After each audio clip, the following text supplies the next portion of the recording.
our usual PowerPoint to introduce our live event. So give us a second for my computer to be slow. Oh, very slow. Or I could always just say it out loud. I basically have this memorized.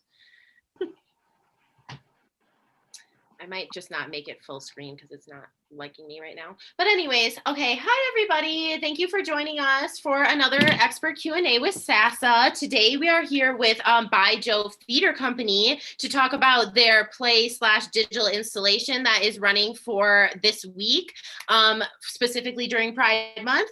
Happy Pride Month. That is called The Gentlest Work. So once I hand it over to them, I will let them explain much better than me what is going on with that. So let me really just quickly say our live event protocol and everything. So what is SASA? SASA stands for Save Ancient Studies Alliance. It is our mission to reverse the current downward trend in the study of the ancient world by engaging the public and bringing together students and scholars to share their passion for the study of the ancient world in order to inspire vast new generations of students. So these live events are just one of the ways that we do that. We also post multiple days a week on social media with our Inspire campaign.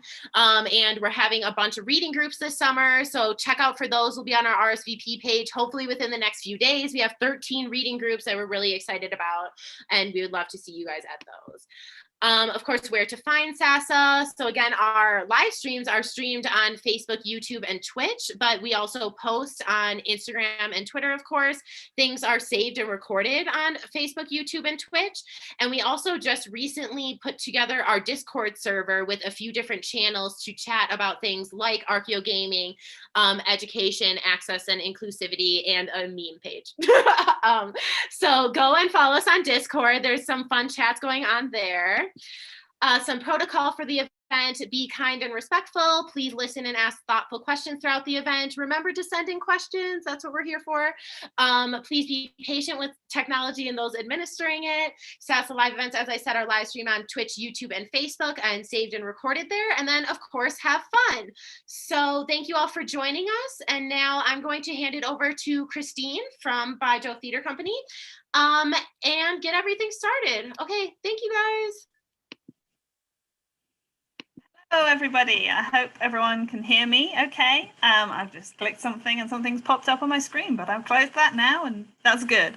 Welcome, it's lovely to be live with Save Ancient Studies Alliance. It's really exciting and especially exciting for us. As Lauren said, we have just today launched our latest creative project, The Gentlest Work. Now, By Jove Theatre Company might encourage you to think that this is a play, but it is not a play in any conventional sense of the word. But more to come on that later. I thought we'd start by, I'll tell you a little bit about us as a company and sort of what we've done up till now, because we've been going now for 10 years. This is actually our 10th year of operation, which is really exciting for a whole load of reasons, mainly to do with the Oresteia, so I'll come to that too. But yeah, so well, my name's Christine Plastow, and I'm one of the associate directors of By Jove. I'm also a lecturer in classical studies during the day, if you do theatre at night, I guess. And I met David and Nicole and a whole load of other people who are members of By Jove back in the dim and distant past in 2010, 2011, when we all met at university and began sort of thinking about how you can make interesting theatre out of material that people are very familiar with, things like myths, works from the canon. We always say we tell old stories in new ways. And what we've always been interested in is how you can take those stories that people are very familiar with, things like Shakespeare and Greek mythology and, you know, classic works of classic literature like Pride and Prejudice, and do something with them that's maybe a bit unexpected and a bit new, and especially that brings people who might have been marginalized in those stories in their original forms into the spotlight. So our focus is particularly on women and LGBTQ+ people. Both of whom are really brought to the fore, I think, in The Gentlest Work. but in all of our work. So we actually started off with the Oresteia, or rather with a play that we called Electra Orestes, which was kind of us asking the question of why do the women in that play get such a raw deal? I mean, obviously Clytemnestra gets a raw deal. She gets just straight up murdered for avenging her daughter's death. Well, I mean, Iphigenia gets a raw deal to begin with. And then Clytemnestra gets downgraded as not as important as a father, so who cares that she got murdered? And Electra, who is traumatized by the whole thing, doesn't really get any kind of a comforting ending. So, you know, Orestes gets his lovely resolution and Electra's just left there going, what about me? So that was kind of what we were wondering in that play. We then did another version of the Oresteia immediately afterwards called The Women Screaming Beyond, which was a kind of even wilder look at some of those questions and how that narrative can break down and head off in all sorts of interesting different directions. And now after 10 years, we've come back to the Oresteia, and let's say plays about Orestes, ancient plays about Orestes in general, because we don't just focus on the Oresteia in this work as source material. We've looked at Iphigenia in our list, Iphigenia among the Taurians, all of the Orestes plays, all of the Electra plays. And what we've been fascinated by with that story is sort of the multiplicity among it. But I'll let my colleagues talk a little bit more about that when we talk about this project in general. A little bit more about some other things we've done in the past. We have staged some works based on Shakespeare. So we did a version of Othello where we cast the character of Othello as a woman. So we had a lesbian relationship as well as an interracial relationship to further complicate the issues in that play. We've also done a new work based on Shakespeare called Margaret of Anjou, which pulls out the character of Margaret of Anjou from the Henry plays and Richard III and gives her her own narrative as the rather violent but extremely compelling woman that she was or is in those stories. We've done a pantomime based on Pride and Prejudice, which was about as raucous as you can imagine that should be.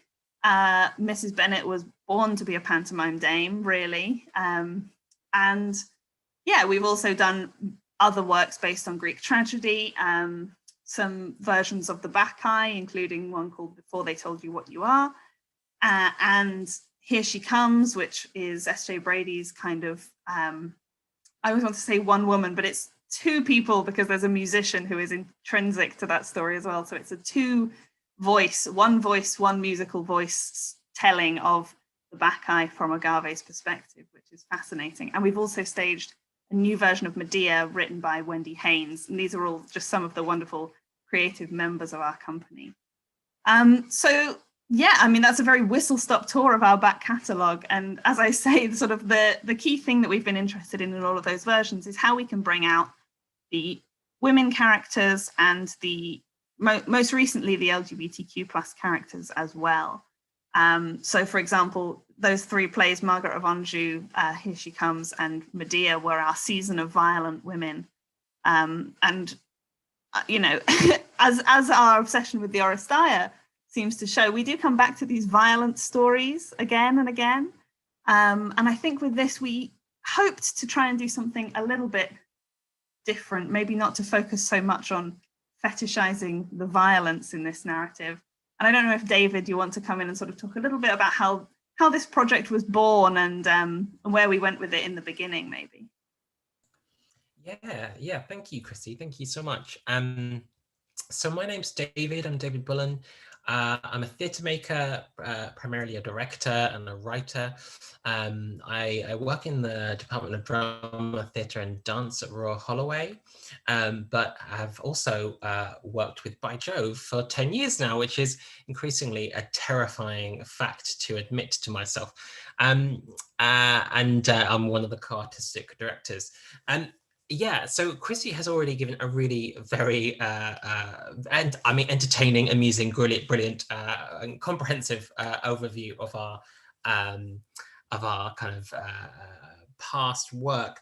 This one's kind of a strange one. So it happened in the way that the best things do in life, completely by accident, and by happenstance and by kind of divine prerogative, I think, if by divine prerogative you imagine that the brilliant classics scholar Nancy Sorkin-Rabinowitz is a deity, which we do in the company.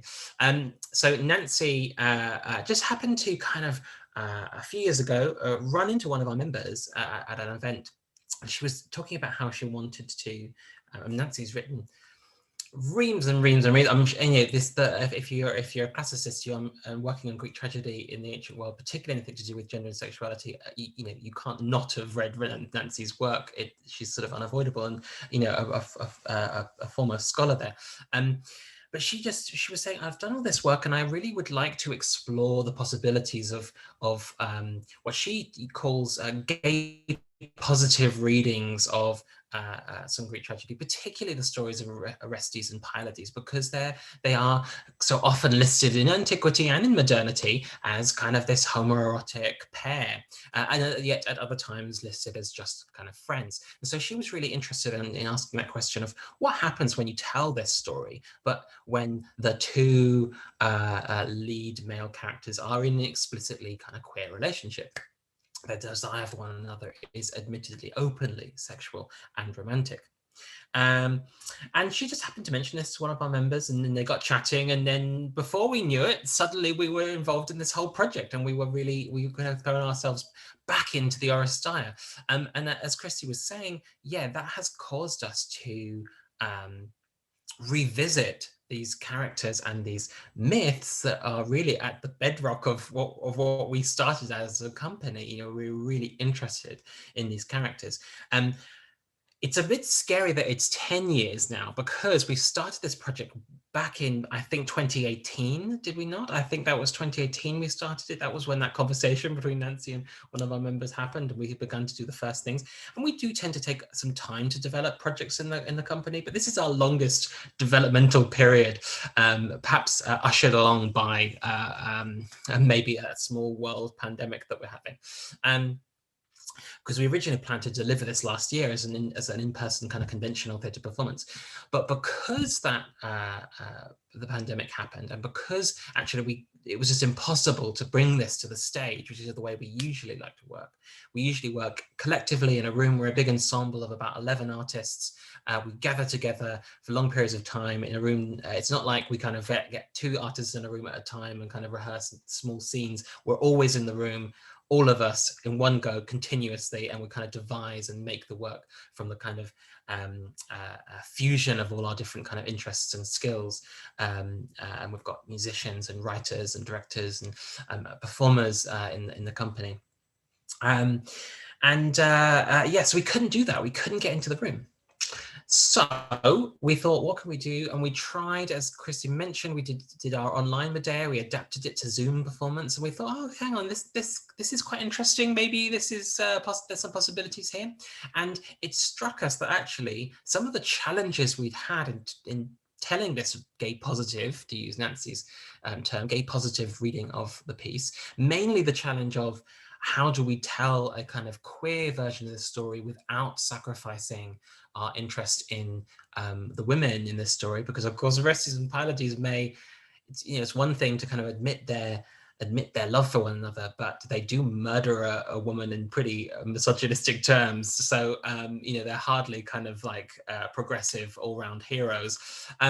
So what we were kind of struggling with that. And actually then the shift to online meant that we could just really embrace a kind of a form that encountered not just one version, but loads of different versions. So what we've created now is this, it's very much like an art gallery. Imagine going into an art gallery, but it's on your computer.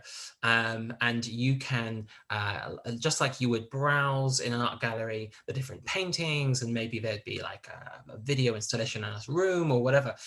There are dozens of small videos, audio clips, bits of music, bits of text, bits of poetry, quotations, a whole range of fun things that we've devised over the last 3 years, and we've curated this exhibition for you. So you start at this one starting point, and then you can kind of make your own way up through the kind of different rooms, the different journeys, the different kind of labyrinthine pathways, and we kind of invite you to get lost amongst the different stories. Get lost amongst the different versions of the myth. So actually, yeah, this project, despite the fact it's taken a long time to develop, we've been frustrated in one way by a global pandemic and lots of other challenges. We actually, this is, I think, it's turned out in a really interesting way, and something we haven't worked in before, but one I've really enjoyed exploring. And I think the work is really interesting to explore. I hope that covers that, Christy, a kind of genesis moment. I can talk about some more specific moments. I mean, let us know if there's anything that you want us to talk about, particularly within that. Yeah, I mean, we'd love to have your questions about, I mean, if there are any theatre makers in the audience who are thinking, you know, how does that work? Well, I wonder if Nicole might have some insight here, because Nicole is, we should say that we're based, or have historically been based, in London in the UK, but Nicole is based in Long Island in New York, and that has sometimes posed kind of a barrier to her being sort of centrally involved in some of our projects. But obviously, Nicole, in this project, you've been able to be a lot more easily involved, because we've all been on Zoom all the time anyway. So, you know, it's no different working with you. And I just wondered if you sort of wanted to maybe talk about, you know, we've had this more international scope for this project, which has been really exciting, and sort of how we've, you know, what we've ended up with really in the end. Of course. Hello, everyone. I'm Nicole Savin. I'm a theater maker, as Christy said, from Long Island, New York. I met these lovely folks at university in the UK. As some of our American listeners will understand, I didn't really have any grounding in classics before heading to university. I was there to do a theater degree. My only introduction really had been reading Oedipus in 11th grade English class. It's not really something that American schools focus on. And so it wasn't until David was already a friend of mine, and I auditioned for his production of Electra Orestes and got it. And it was the first Greek tragedy I'd ever worked on. The first one I'd ever been involved with really at all, in terms of having a deep knowledge of it and reading it. And now classics are sort of the bread and butter of the theater that By Jove creates. We do, Chrissy mentioned the Shakespeare we dabble in, but let's be honest, that is not really why we're here. Or on earth at all, really. We love a bit of Greeks. And it has been really nice on this one, being able to be more involved. Medea, I was also quite involved in. I tend to be, I don't know how I got here, but I tend to be the sort of By Jove techie. I mean, as much as I could be better at computers than these lovely people. But honestly, Zoom has been a blessing and a curse. I think that liveness is inherent in our work and something that we're kind of obsessed with. But this has forced us to move not live, or just live on Zoom, which is really not the same as liveness. And it has been sort of largely, my job has been collating work from all over the globe. So we've been able to work with collaborators who we worked with a decade ago, who have now moved on to their lives in Northern Ireland or Hong Kong, or me on Long Island or Cornwall. And we've managed to almost reunite with them, because we can actually work with them again. We don't need them to turn up to a building in South London. We can work with them from where they are. And so I think that to some extent, it's become a web of an installation that is also a map of the world in some ways. The work you're seeing has been created all over the globe. And I think that's kind of beautiful, don't you think? Oh, I think it's lovely. When you put it like that, that's really like, that just tugged at my heartstrings there, that we've really been able to make these connections. I think that's exactly right. You know, liveness is something that's so much a part of our work, and also kind of closeness. I think that often when we've put on, you know, what we would think of as more traditional theatre in the past, we've tended to work in non-traditional spaces, not necessarily in a proscenium arch theatre, but in an art gallery, or you know, a disused railway arch or something like that, and where the audience and the performers can get very close to each other, and really the audience are invited to kind of be part of the production in some way. So I think about Here She Comes, where the audience were seated on cushions and sort of tree stumps and things scattered among a literal ton of soil inside an art gallery in South London, and were invited to drink red wine at a key point in the show in order to toast Dionysus. So, I mean, one way that we've been able to capture that kind of connectivity is bringing this international web of people together, but we want the audience to be involved. And so part of the installation that we have is actually a second area where audience members are invited to leave their own comments, both kind of comments on the show, you know, did they like it or did they not like it? I guess if you want to write that, we're welcome. We're open to hearing it. But also what we're really interested in is what it sparks for people, you know, what personal memories or experiences or feelings connect to those narratives. Because I think one thing that was particularly interesting in working with the myth this time is that for a lot of members of the company, it encouraged sort of reflection on our own identities or experiences.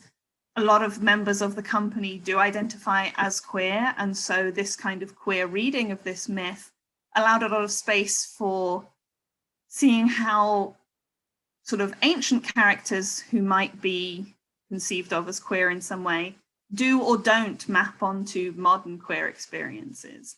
And so I think that was a really interesting aspect. And so if and when you go into the installation, you'll see some pieces which are more closely related to the sort of mythological source material, if you like, but also some that move away from that and sort of thematically engage with these threads that run through our understanding of this story. And that to me is one of the things that I really love about this work. And I'm not just saying this because, you know, I was involved in making it. It makes me really happy to see sort of so much of us as individuals in there as well. I don't think there's the barrier has never been thinner, perhaps, between us and the audience in some way, in terms of actually showing some of a little piece of our soul in the installation. David, do you want to maybe say a little more about that kind of element of the show? Yeah, it's really interesting, isn't it? Because you're completely right that we started this project trying to tell this kind of queer positive, gay positive rendition of the myth. Very well worn. There's, you know, reams and reams of versions of the Oresteia and, you know, Sophocles' Electra and Iphigenia and all this. There's so many, you know, brilliant versions. And so we started off trying to tell this kind of queer positive version. And actually what's ended up happening, partly because I think we've shifted to this digital installation form, but also maybe just because of, I don't know, a whole host of reasons. It's become a way for us for a lot of the artists in the company to individually, rather than collectively as we normally do, kind of reflect or kind of refract their own experience. And consequently, we've got, you know, whole kind of areas of the installation where for example, there's a kind of really moving sequence about like queer relationships between mothers and sons. And indeed mothers and daughters, and the kind of parent-child relationship that is sometimes quite strained, sometimes quite profound, and, you know, but always I think slightly different within the context of a queer relationship.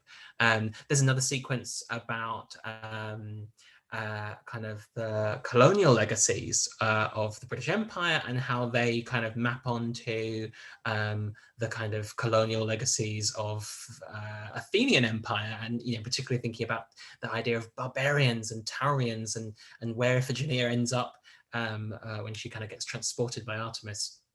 And indeed, there's a really wild, and I use that term deliberately, wild section about the relationship between Artemis and Iphigenia, and the fact that you know, they have this, you know, Artemis is to her kind of both a kind of savior because she saves her, but also she was the goddess that demanded her death in the first place. And yeah, I mean, I think we do have some work maybe we want to show? Do we want to show maybe one of a clip? We could actually show maybe the Among the Tarians video, since that features Nicole. So if we can embarrass her thoroughly, and then we can get her to talk about that embarrassment. Do we have that ready to go? I think I do. So bear with me one moment. I'll see if I can get this to share with, hopefully with sound. So let me crank up the sound on my laptop. I don't know if that actually has any effect, but we will see. Shall I give I'll give like a 30-second bit of context for this, which is just because you get that in the installation, which is, so this is a piece of text that was generated by Nicole really early in the process of generating this work. And it kind of reflects, it's in the voice of Iphigenia, and she's thinking about the kind of her relocation to Taurus, that moment of trauma, and then I guess she's looking at Orestes, who's come to quote unquote rescue her, and she's thinking again about like what's happened in her life since that dramatic moment.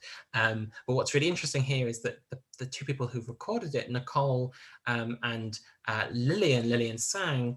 Lillian's based now in Hong Kong, or at present in Hong Kong, and Nicole is obviously in Long Island. And so in terms of where the core artists are in the UK, or the majority of the artists are, Lillian and Nicole are among the Taurians in that sense. They're like on the periphery, much the way that like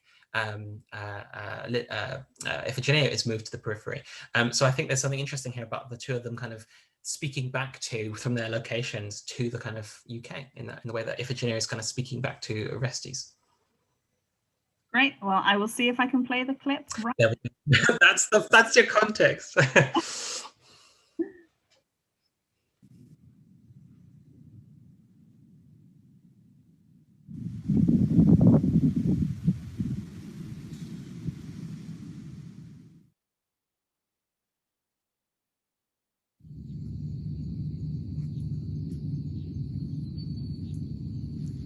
I am already dead in all ways but the most important.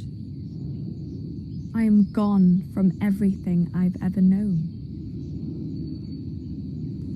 I have been on the periphery of others' lives for all of mine. My own foreignness on both sides of the sea has allowed me that. Allowed me to remain unseen. I am pure in all the ways a man would think, naked and shivering. I was nursed back to health by a woman who combed the knots from my hair, moments before my neck had been pressed to a cold slab of marble.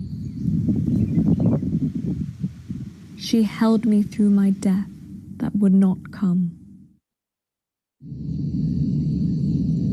I knew Orestes immediately, and a not small part of me hated him, the pillar of our house, when I had sacrificed more than any other for our family. I knew too the look he gave his lover. I wondered whether others had recognized that look on my face,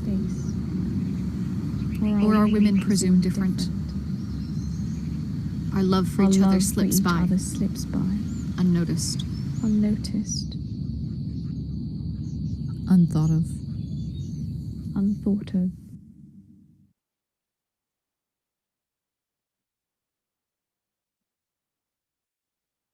Wow. I hope everyone could hear all the audio on that and could see everything clearly. I love that piece. I think it's so evocative and just cool. Nicole, do you want to talk about it? Sure. So as Dave was talking about, usually we work in very collaborative ways in that we literally sit in the same room together until something happens. So on this, it was just so different because so much of it had to happen on your own, really like fully by yourself. For some of our London collaborators, especially some of our flatmates and whatever else, they were able to create some things together and in person. But for Lillian and I, obviously, I was literally alone in my backyard. Well, alone except for my neighbors, wondering what I was doing, sitting on the ground talking to myself. And then the second part of the process, basically. So first I had to create, I wrote this about a year and a half ago, and then creating this video of myself had to do alone. And then I sent it off to David, and David created this edited version of it. So all these things were happening in collaboration, in that we had all created our individual pieces, but then we were putting them together in individual ways, which was totally new to us and something we hadn't really done before. You can, of course, see for yourself at gentlestwork.eventbrite.co.uk if you would like to see the finished product and tell us how you think it went. Did it look like we made it together and not alone in our separate parts of the world? So yeah, it was different than usual. It was different than usual, but I think over the last 10 years, we've managed to find different things in it. Perhaps when we first created it, we were really into Electra and Orestes themselves as siblings. We felt that was the pinnacle of the story, the most important part of the story. And over time, I think as a company, we have really got into Iphigenia. And we started to, our original production of The Women Scream Beyond cut Pylades entirely. And now we're like, ooh, we love the queer lovers. So we have really changed. I'm sure some of our listeners, if you're familiar with the Miss of the Oresteia, like, who is your favorite sibling? Has it changed over time? And in 20 years, will we be making Clytemnestra's story, the play? I mean, I'm sure if some members of our company got their way, that's exactly what we'd be making. Clytemnestra from beginning to end. That's really just reminded me of when we did some research and development for this back in, what was it, July 2019, and it was so hot that week, but that's my abiding memory. But we kept acting out the story, like improv, acting out the story of the myth over and over again every day, and the same bits kept jumping out at us, like Iphigenia. We always had to go all the way back to the Trojan War, obviously. I mean, I make a point of always starting with the golden apple and the goddess of strife rolling the apple and for the fairest, and you know, that whole thing that kicks off the abduction of Helen, or depending on how you interpret that myth. But we really did stick to a couple of characters who we hadn't stuck to previously, and I think that's so fascinating. I think it probably says something about how we've grown as a company over the years, because we really were, in our first productions, I don't think it would be wrong to say that we were kind of obsessed with the violence and the horror, or the trauma of it, let's say. And that's not to say that there isn't a little, or rather a lot, of trauma in this iteration of our engagement with the myth. I think it's impossible to engage with Greek tragedy without there being, I mean, it's tragedy. There's going to be something tragic happening, presumably. And this is a particular cycle that has a lot of horrifying things in it. I think of that Carol Churchill piece that David knows better than I do. I believe it's called Kill, where she writes about how the violence just kind of runs up and down the family line over and over again for the house of Atreus, and there's no real escaping it. But yeah, we went for the soft characters, didn't we? We went for Iphigenia and Pylades, and I mean that in a loving and a gentle way of them. I think they're not the ones necessarily who commit the violent acts. They may very well be on the periphery of the violent acts and not necessarily disapproving of them in Pylades' case, or depending on what Iphigenia is doing among the Tarians, she may even indeed be sacrificing people who roll up on the shores. But they are a bit more subtle, let's say, than Orestes and Electra, who, let's face it, are big personalities, at least the way we've conceived of them. Yeah. So if anyone has any questions, do drop them in the box. I wonder if we might show another little clip.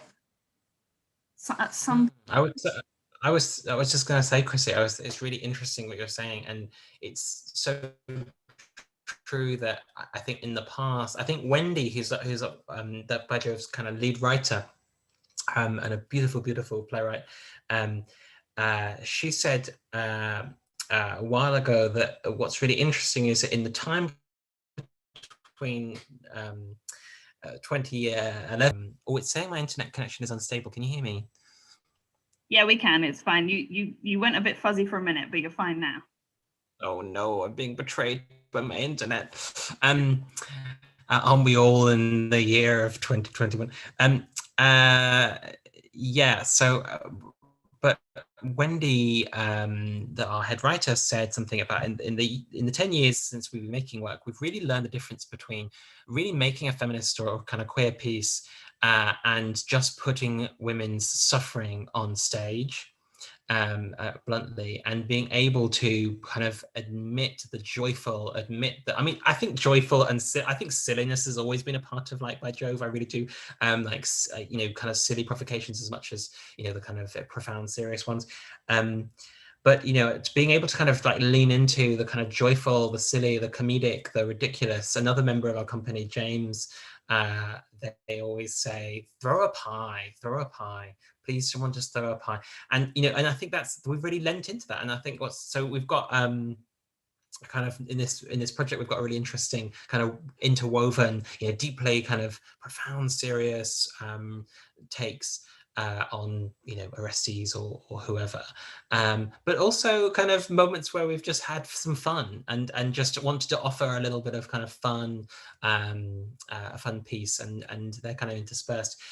I think we've got plans to show a kind of sort of good example of this, but actually in some ways this example really combines both, because it kind of combines the kind of impulse towards silliness and fun and the ridiculous, but also it does have a kind of quite complex layers of kind of profundity when you put it in the context of, you know, parents and children who suffer through trauma, queer children who suffer through trauma. So yeah, I think it's called What Happened to Dad, or Whatever Happened to Dad. Is that the title? Yeah. What Happened to Dad? Yes. And I won't give away the format of the video because I think everyone will be pleased to be surprised by that. But what I will say is this is, let's say, a creative rendering of the story of the Agamemnon by Aeschylus, I would say, is the as much context as you need. The other two things that you do need to know is this one doesn't have any sound, so don't worry if you can't hear anything, and it does have some flashing lights in it that will also show on the screen, but just be aware of that. So let me see if I can share this one now.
I love that clip so much. I mean, it's not the kind of thing where you can have favorites. It's like picking a favorite child, picking a favorite piece from the gallery. But that is one that the first time I saw it, I was like, yeah, this is the epitome of this project. I love it so much. A lovely James Potter created it, by the way. Yeah, and I was really struck by what they've said around the making of that, which is it was inspired by the fact that when they were younger, used to make Lego movies with their sister, and just, to kind of and even though it was play, it was playful, it was a silliness. The way that little bits of kind of the traumatic or the stressful would manifest within them. So this kind of the school bully would turn up as the villain who gets punished, the thing that they would have wanted to have said in the moment, the cool kind of comeback to the bully, they could then express in these films. So like, I think there's something interesting there about when you map that onto that idea of something from one of our artists' lives, and then kind of map that onto or connect it up to or make it resonate with the Oresteia, you get this idea of, okay, how did Orestes and Electra process this? I mean, we know from the kind of extant Greek texts that Electra particularly has an awful time at it, an awful time of, in some ways kind of fails to process it. But I think it puts it into a different kind of key, and it's fun, and I don't know. I just love when Agamemnon rips off his trousers. Yeah, me too. I love it so much. My favorite part, when the net appears and is cast over the path, and as soon as I saw that, I thought, the net, there it is, and the axe is coming. Perfect, absolutely wonderful. Yeah, I wonder whether if people have questions they want to ask, we've got pieces that respond to a lot of the characters in the Oresteia. So if you've got if you want to see maybe a preview, we're not sure we can promise to show everything, but like if you're as a character you're interested in, or a moment you're interested in, and you can let us know, and we'll see what we can do to give you a cheeky preview. Yeah, we have something that we could show you to do with Orestes. There's a little darker. Well, I don't know. I was going to say a little darker than what we've just seen. It was Agamemnon getting murdered with an axe, so pretty darker in mood, in tone, yeah, perhaps, yeah. Or we have something very light, very very sweet in tone that I could show you. I don't know. What are people feeling? Are people feeling gloomy, or are people feeling soft today? I wonder if we might say something about the title of the piece. Could we? The gentlest work that we came up with. We I think it's fair to say agonized about what we were going to call this piece when we were developing it for all the years that we were developing it for.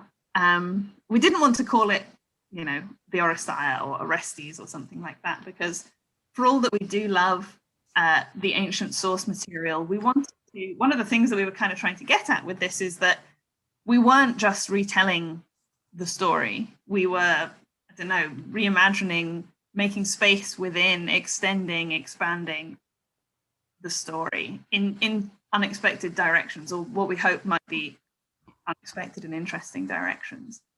Well, it was the Untitled Orestes project for a while. And then we kept calling it Orestes Development, because for all of us, our ideal Clytemnestra is Jessica Walter as she played Lucille Bluth in Arrested Development. I mean, if she had ever played Clytemnestra, there would have been no need for all of these endless versions of the Oresteia anymore. It would have been achieved, and it's very sad that never got to happen. Mm.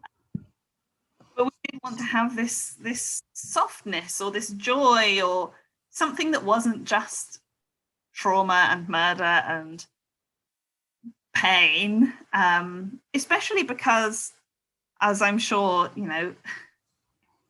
many people in the audience know, we're very used to seeing in cinema and, in popular narratives, stories of queer love that are inevitably tragic in some way.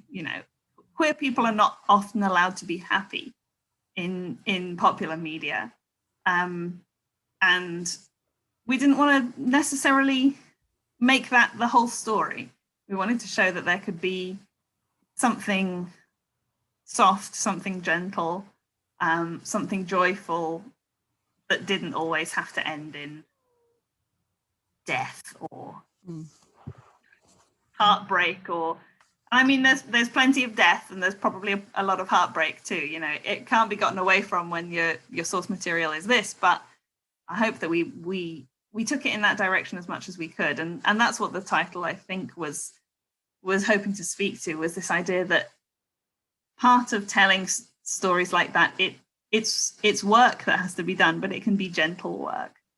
It did also somewhat come about by accident. When we were trying to come up with a title, Chrissy was like, well, how would we describe this? How would we describe this in our catalog of work? And Alexander Woodward actually said, I think it's like our gentlest work. And somehow we were like, that's it, we're done, we don't have to work any further on this. And then of course we had a long argument over whether it should be the gentle work or the gentlest work. Comment below whether you think we made the right decision. Yeah, is the title correct, or should we have gone in another direction? And also, may I say, we also had a very long argument about whether we have the at the beginning of the title, or whether it was just gentle ones, gentlest ones. Facebook or the Facebook, who knows? Yeah, I mean, but what I think that's what's interesting about that is, it came about by accident, and I love that, and I think that speaks to actually so much about what this project is. That this project is not. Actually, when we started telling people about this, I think we started going about it the wrong way. We were saying, oh, we're doing a version of the Oresteia.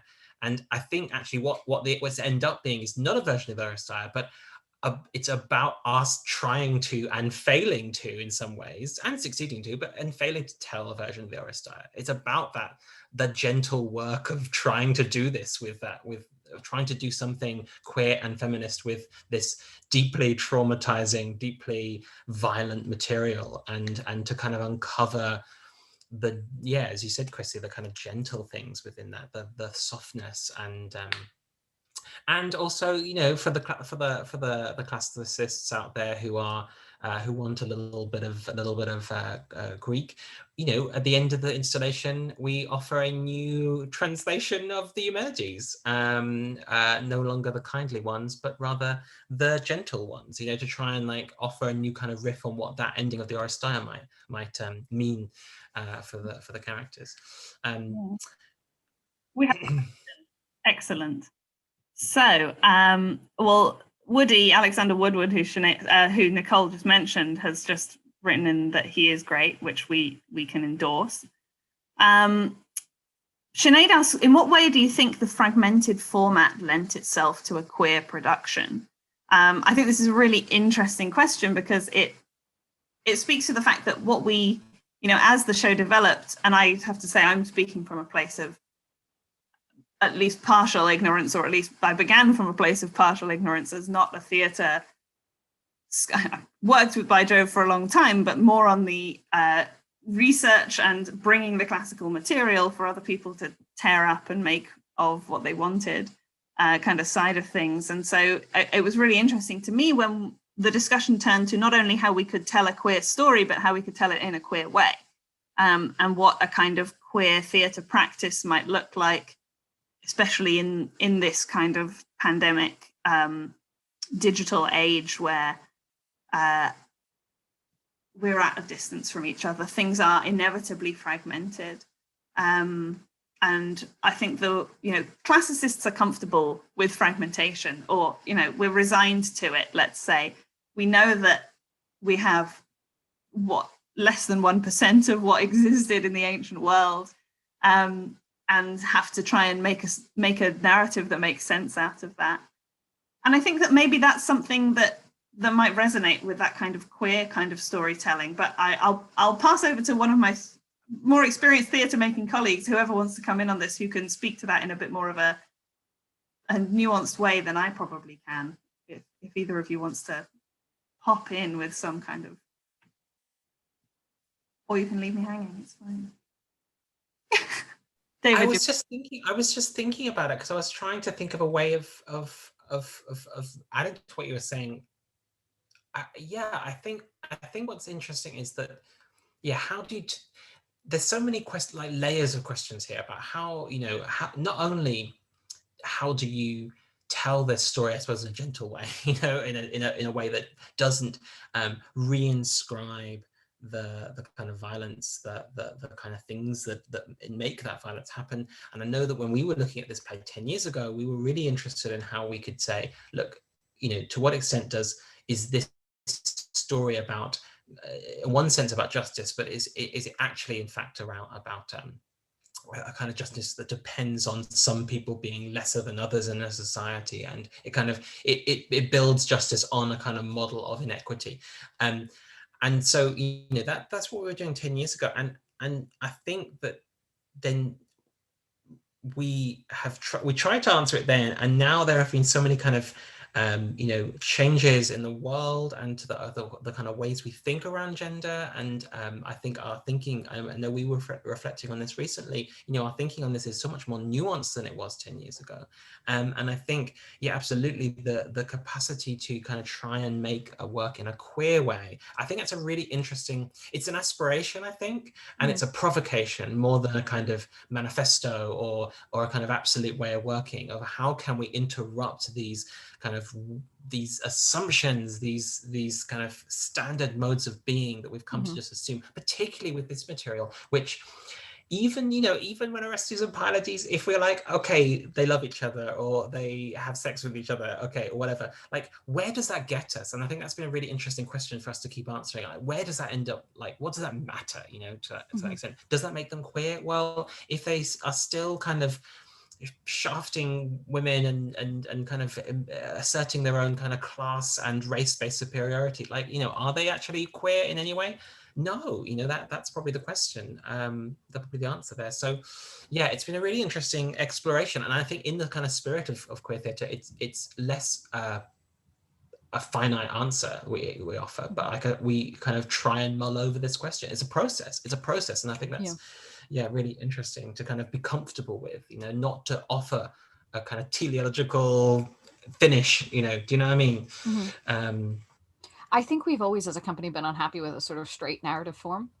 And I think that's partially because that feels like something very imposed on us. It has to have a good ending, you know, and honestly, this story doesn't have a good ending. Like the Furies being turned into not Furies by Apollo is not a good ending. It's not entertaining as an ending. So I think that we were always trying to look for ways to subvert that as an end to the myth. And even if we take the idea that Iphigenia survives what happens in Aulis and ends up in Taurus, so all of these different endings lend themselves to this fragmented form, which I think is queer partially because it's just not straight narrative, and that lent ourselves the ability to go different queer directions with the characters, as David's saying, lent us the ability to say, oh, Orestes is queer, Pylades is queer, Iphigenia might be queer, etc., etc.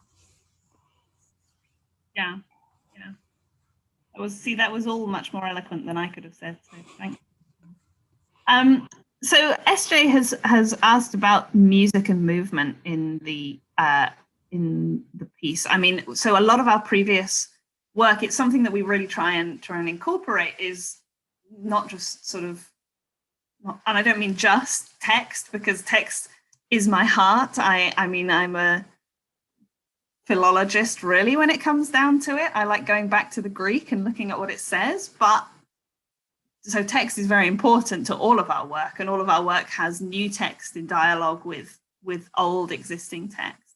But we also like to sort of think about how you can translate, I suppose, that text into other forms, and how meaning can be conveyed by movement and music.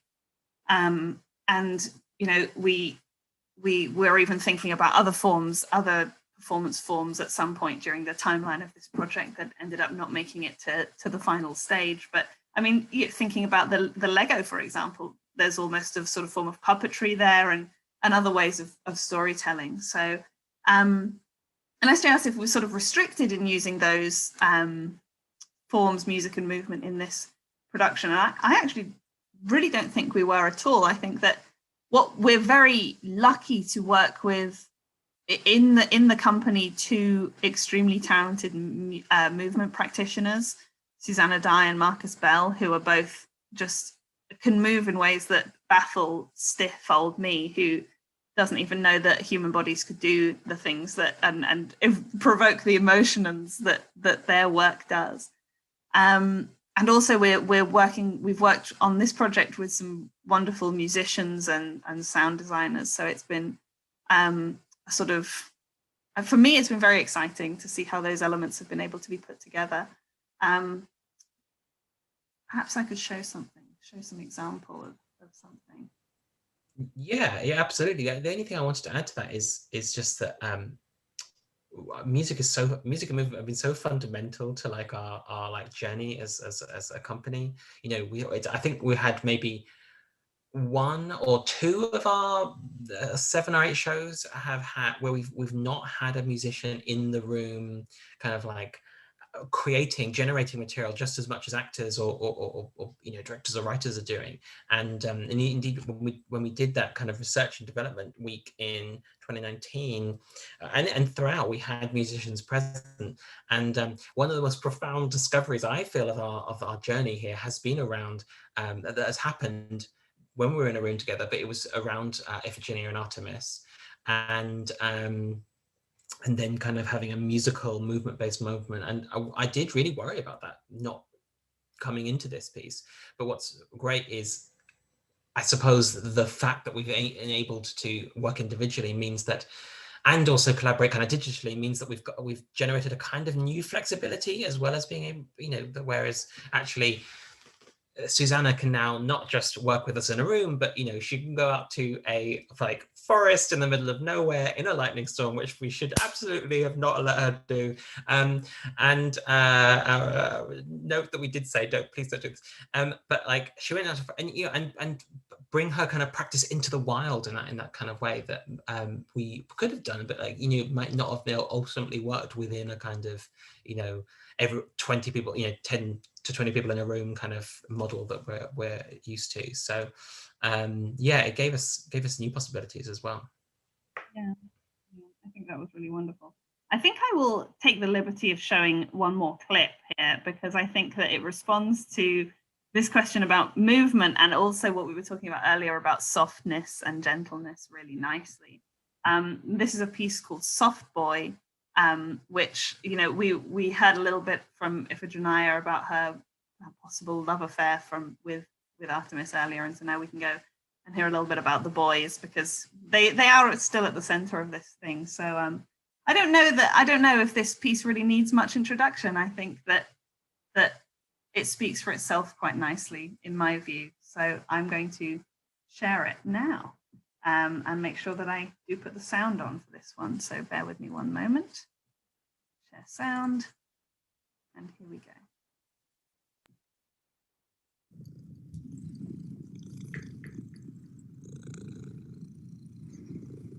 He's a soft boy. Soft like the skin under your eyes. Soft like the plumper side of a pillow when you turn it over. Soft like the center of a dandelion. Soft like angel delight. Soft like the short hair on a cat's ear. Soft like lamplight. Soft like the custard in a pear tart. Soft like a forehead kiss that wakes you from sleep. Soft like falsetto. Soft like coconut oil spread across your back. Soft like the voice that tells you they're sorry. Soft like the underside of a leaf. Soft like a bumblebee. Soft like a hand-sewn hem. Soft like the stroke of a bow. Soft like the turn of a page. Soft like a memory lost. Soft like the waterfall in a stream. Soft like a stone worn away by touch. Soft like a hand that points to the view. And if soft is the way that you are, then I will love you softly, too.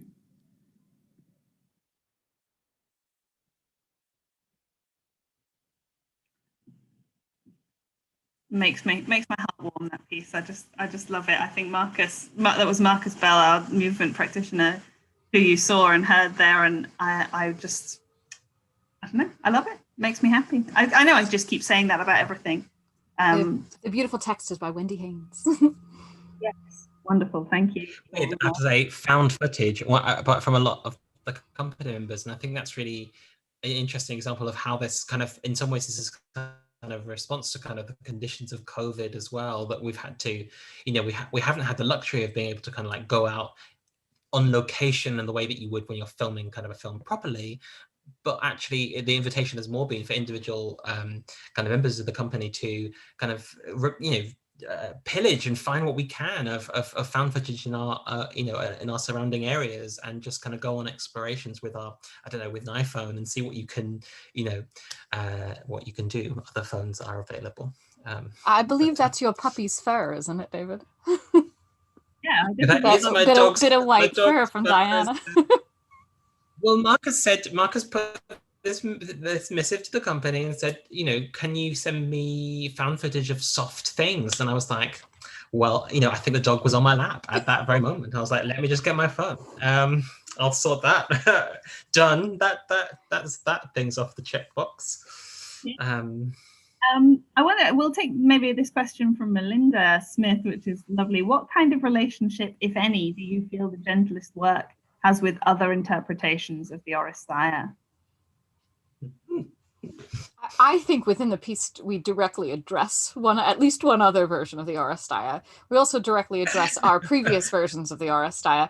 I think in creating it, it's impossible. I'm not one of those people who's like, don't watch the movie before you do a play, because I think that you have to be aware that the audience comes to a thing having a vast previous knowledge before you turn up with your theater production of the Oresteia. So I think that it's important that we have drawn on those other productions. I think obviously we've decided to lean into the queerness and the story of Iphigenia here, but I think there are lots of other valid interpretations of the Oresteia, and I'm glad. I think it's very interesting that everybody can find something different in it. Yeah, I agree. I mean, back when we did and that's interesting, isn't it? That we're engaging with our own versions as much as anything else. Like that is part of what we're kind of reflecting on and pulling from and engaging with and critiquing as well. In the installation, there's some, we reflect on it and think, oh, actually that was those choices we made 10 years ago, we wouldn't make them again now because of, whatever. But those versions were existing in dialogue with, particularly Lesa Treed, the Théâtre du Soleil version, Katie Mitchell's version in the 90s. And yeah, Nicole, you've already referenced the fact that we have a very, there's one part of the installation where we very explicitly think about another version, because at the July session we did in 2019, someone came to see it, someone whose opinion, I don't know if they're watching this, but someone whose opinion I really, really value and love. And they said, oh, it's very much like this particular theatre maker's version of the Oresteia, which is a version of the Oresteia that was very good, but I think deeply problematic in so many ways. And it turned out Nicole was involved in a Wikipedia editing war about that theatre maker's Wikipedia page. I mean, to find out people, I mean, Nicole, you've got to give us a little preview. Just buy tickets to find out more. I think to find out. I mean, any opportunity. Gentlestwork.eventbrite.co.uk. To get the tea. Really, to get the tea. Yeah, that's brilliant. I mean, I think that's very true, actually, that, we embrace a lot of different kinds of engagement. And I mean, not just within the company, but in terms of shows that we're interested in and that we go and see, we embrace all kinds of different interpretations, I think, of ancient drama, from the fairly close to the original source material to the wildly departed from. I mean, I know one of my favorite things I've seen in recent years, and I know S.J. Brady also really likes it, is Iphigenia in Splot, which is just a brilliant interpretation of that theme of sacrifice, but with a kind of excoriating view of failures in the National Health Service in the UK. And it's just brilliant. So I highly recommend, if you ever get a chance to watch that, it's brilliant. But I think that, it's so nice to see that there's always a wealth of stuff to be inspired by. I mean, we're also close to, David is particularly involved in sort of university productions of Greek tragedy, which is a big tradition in the UK. A lot of the universities do stage these interpretations of Greek tragedy. So there's always something to respond to, I think. Am I correct in thinking, David, that this is actually your 4th or 5th version of the Oresteia? For my sins. Yes, and you're responsible for at least one of them, Nicole Savin. So you can't really. It is interesting. So as Chrissy was saying, I've worked at King's College London, who've been doing every year for the last 70 years. They've been doing a production of a Greek play in Greek, 70 years, and about 5 years ago they contacted me and said, look, we really need a theatre maker to run this because we want to kind of zhuzh it up and whatever. And 5 years on, and they didn't know what they were getting themselves in for, I think, because they thought, oh, I'll just produce them lovely little versions of and slowly I've turned it into adaptation land. And in this year, where the students, and it's the students, they've written their own new play. And even though we kind of looked at lots of material like Sophocles' Philoctetes and kind of the fragments of Aeschylus' Lost Achilles trilogy, the play they have sure as eggs returned to is Iphigenia and Orlis and Euripides' Orestes. And so whilst I'm making this piece of work, I'm having to, another half of my working life, or another part of my working life, another gig that's ongoing, I'm having to switch brains and think yet again about these characters, but in a different key. So thanks, King's College London students, for dragging me back to the Oresteia when I just wanted a break. I was like, please, let's do Philoctetes. That sounds fun. His exquisite suffering will be fun compared to these characters, but nope, Orestes it is. So, but the Oxford Greek play, which Marcus was involved with this year and was co-directed, was also Euripides' Orestes. So there's something about that story is quite timely. Us young people love a suffering queer, David. Yeah. Say that it's about the joy, but clearly we just love the suffering. What has asked us, do we have any idea what this project would have been had it been done live? I don't know if I can answer that question. I mean, I wouldn't be here. Well, we wouldn't be here on Zoom, probably. We did. I mean, our research and development was all sort of towards a live show, I think. Well, obviously we weren't, seers of the future. We didn't know what was going to become obligatory in 2020 and 2021. But I think that we've actually managed to maintain all of my favorite elements of what we did live in a room come across in one way or another in the digital version. And in a lot of ways, I think that the digital form and the installation form, especially this kind of gallery form, allows us to do what we had wanted to do from quite early on in terms of playing with the multiplicity of these stories. There are so many different tellings of these stories in the ancient plays, and they're different, genuinely different things happen. They end in different ways. Sometimes Electra and Pylades get married. Sometimes Apollo comes down out of the sky and lands on the roof and makes everything fine. And sometimes he flies into Athens and makes everything fine. Sometimes we have a trial and sometimes we don't. And sometimes Iphigenia is dead and sometimes she's not. And sometimes, Helen is in Egypt, anything is possible.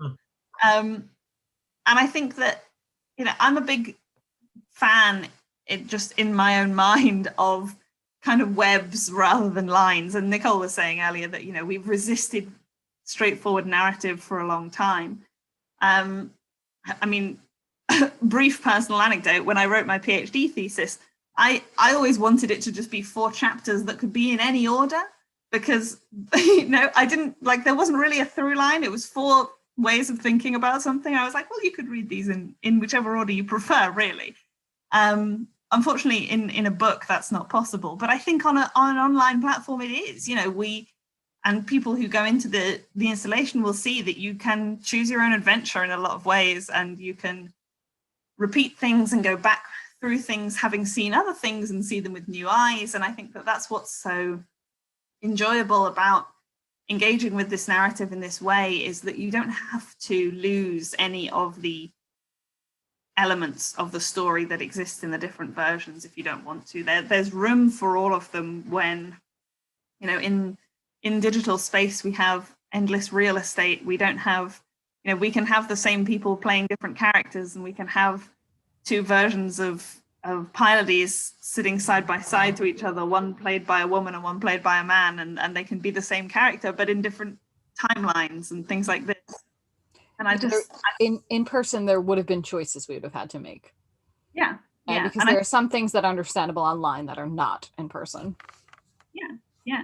And I think that was one thing that we were worried about in a way with or concerned about maybe with the prospect of a live production, is how do we tell this story in the way that we want to, that maintains all of this multiplicity and variety and repetition, and also have it make sense to people, you know, have people actually be able to meaningfully engage with what's happening, and not just go, that was a series of scenes that didn't seem to be in any way connected.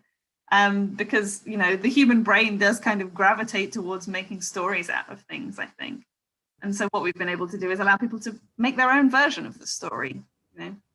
I will also say online allows us to bring a bit of a spotlight to text that we wouldn't usually be able to do. We're a company of honestly mostly writers, and in production for a performance, we produce reams and reams of writing for it that most of it never sees the light of day, because there's only so much you can fit in an hour and a half, 2-hour production, right? But here, like, we have an accompanying poetry collection created by Wendy Haynes for this production, because we feel, you know, you don't have to read it all, of course. You don't have to read every bit of writing we ever produced for this. But large amounts of it are available within the performance itself, and as well as the poetry collection.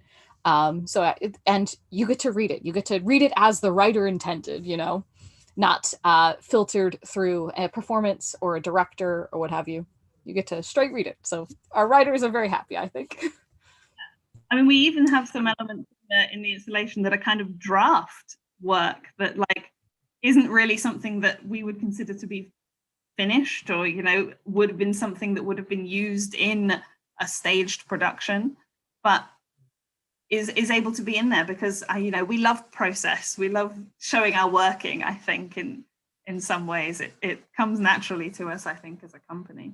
David, I think I cut you off a bit there. Sorry. No, you didn't. I was just coming in, and I was actually going to say more or less that thing about the fact that, yeah, what's lovely here is not only, as Nicole's saying, we've been able to put all the stuff that would, to use a film metaphor, would usually lie on the kind of cutting room floor in terms of text, but we've been able to kind of bring in even those versions that wouldn't even got to the final stage, you know, like got to the kind of final script, because that's usually, as Nicole says, what happens is we generate a huge amount of text, huge amounts of text and other kinds of work, and then we kind of whittle down slowly, and usually we go into a kind of rehearsal room with a kind of already much whittled down kind of pack of text, and then whittle down further then. So we've got multiple stages of text that have kind of got into it.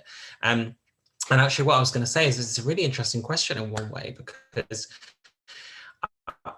thank goodness this came along, what it would have looked like in person. Like my job as so I often direct the shows, and like that's slightly different from, I think, a conventional theatre director, in the sense that really I'm not it's not like an auteur vision. It's more like my job is to kind of just think about the scaffolding, you know, to try and like find the structure for all the kind of chaos that we've got and find whatever.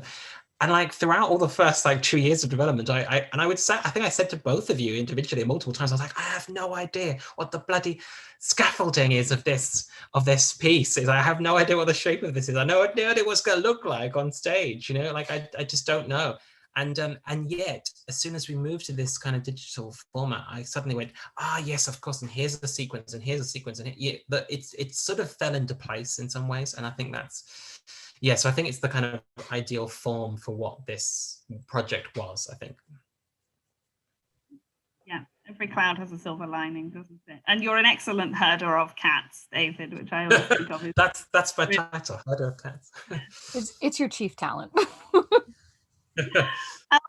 Well, I think that we might actually wrap up the conversation there. It's been such a pleasure to talk to everybody and answer some questions and share with you some snippets of the show, or the installation. I shouldn't say show. Well, you can talk about an art show, I guess. So, but I don't want to mislead anyone into thinking that they click on that link and they're going to see a straightforward play, because that is not the case.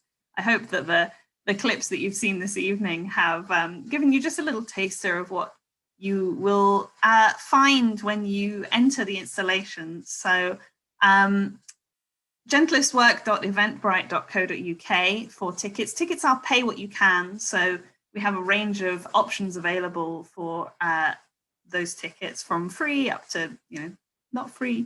But yeah, we really want as many people to be able to access this as possible. So do check out booking tickets, and you can also find out more about the company at byjovetheatre.org. And we hope to see your comments on our comment wall in the installation.